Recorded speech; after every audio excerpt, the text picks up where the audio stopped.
This video is brought to you by Ubisoft.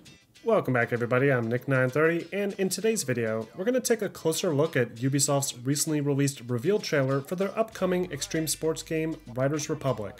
For those of you that may have missed the trailer, Riders Republic is a brand new, multiplayer-based extreme sports game, where you can ride around huge environments with your friends, using a wide variety of different disciplines, including, but not limited to, biking, snowboarding, skiing, and even jetpacking. Now, I'll be sure to provide plenty of additional coverage for this game when I get some hands-on time with it, but for today, I wanted to focus on simply breaking down the trailer and discussing all the interesting features that we can expect when the game releases in late February 2021. Alright, so let's kick this trailer breakdown off with our first few clips, showcasing a pretty diverse group of what looks like player avatars, some of which are equipped with some pretty wild cosmetic items. The first, and quite possibly the most eye-catching clothing item here, is this golden bike helmet, shaped like a skull, with a sort of feathered mohawk, X'd out eyes, and two smoke bomb canisters jammed into the mouthpiece. This is a crazy cosmetic to show off right from the get-go, and sort of sets the tone for this game, as an experience that really isn't trying to take itself too seriously. You'll also notice he's wearing some of those colored glow stick necklaces, on top of what looks like a pair of gold medals, that could possibly be equipable awards for winning specific competitions throughout the game. After the text highlighting the many different Ubisoft subsidiaries currently working on this project, we get a glimpse of a brief taunting animation of the character pretending to look off in the distance. And I'm guessing, based on several other similar showboating animations throughout the trailer, these emotes can be triggered manually while exploring the world. Our next character seems to be wearing a similar helmet, only this one is pink, has a different design, and the smoke bombs are not emitting any smoke, possibly suggesting that the effect can be toggled on and off. Skipping ahead, we get a glimpse of several other characters, most of which are wearing much more grounded clothing like jackets, hats, and goggles. Though there are a few characters that stand out, like this guy wearing a demon panda costume, or what looks like a competitive skier with a race suit and a number assigned to them.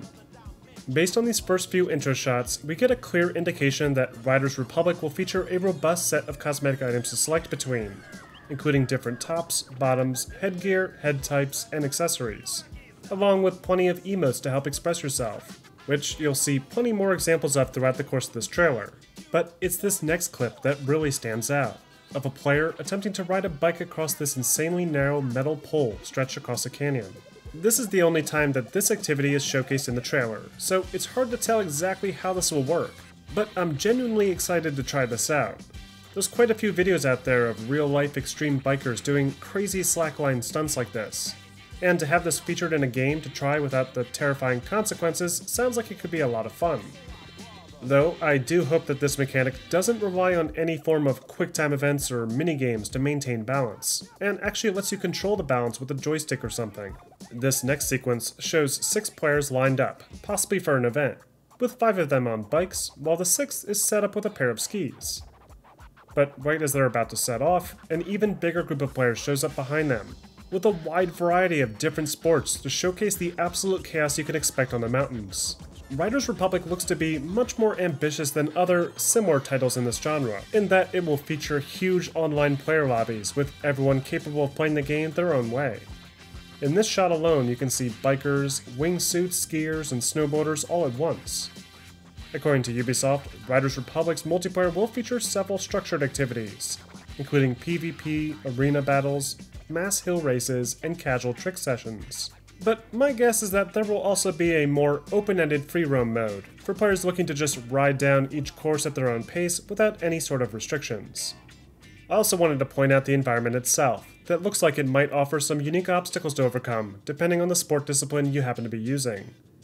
This snowboarder, for example, seems to jump from one snowbank over to the other, avoiding the patch of grass in between, and lands slightly short of it, causing a bit of dirt to kick up for a split second. This could suggest that despite the many different sports available to choose between, you may find yourself forced to switch depending on the course itself, with the rocky desert cliff sides we saw earlier not being suitable for skis or snowboards. And I can't imagine the racing bikes will be very good choices for the thick snow high up in the mountains. Which brings us to our next scene, that shows a large snow park in the mountains called Bear Park.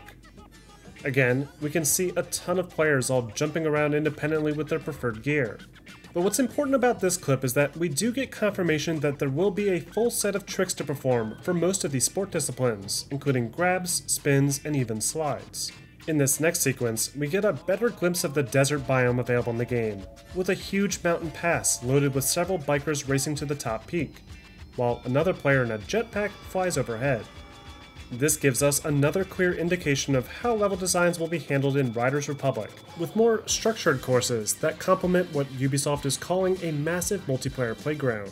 This, I think, was the right call, as the open world design often results in a lot of bland, empty open spaces in games that attempt it, whereas downhill games with more structured level designs often feature more interesting paths and shortcuts that are a lot more fun to ride down and explore. Contrasting to that large open desert, we get another shot of a snowy hillside, only this one is overrun with players all wearing some of the more goofy available cosmetic items, including an inflatable T-Rex costume, a few panda and bunny helmets, and a giant giraffe head on the horizon, which again all highlights the more lighthearted tone that Ubisoft seems to be taking with this game. Now the next few clips show off a few things. First, it looks like you will be able to freely explore courses while other players are participating in events. As you can see this one player doing a backflip over a road race below. Then, we get a few more shots that highlight the available tricks, including bike-specific tricks like tail whips and bunny hops. While snowboarding and skiing will no doubt have a big presence in this game, it does seem that Riders Republic's most defining features will be with its wide range of biker options.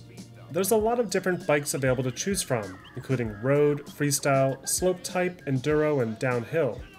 And your choice of bike can impact your character's effectiveness on certain courses, which is shown pretty clearly when this biker attempts to jump this gap on what looks like a road racing bike and eats it at the bottom.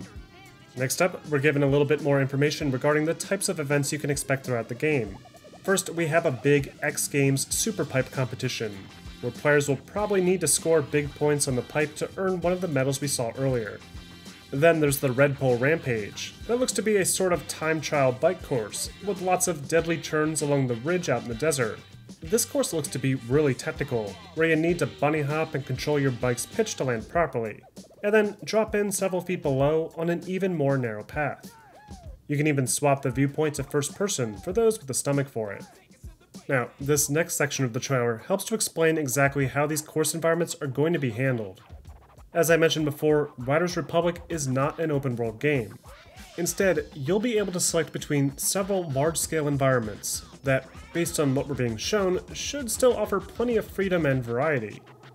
This first large area, referred to in the game as Yosemite Valley, seems to stretch on for miles, with lots of dense forests and mountains flanking either side of the trail.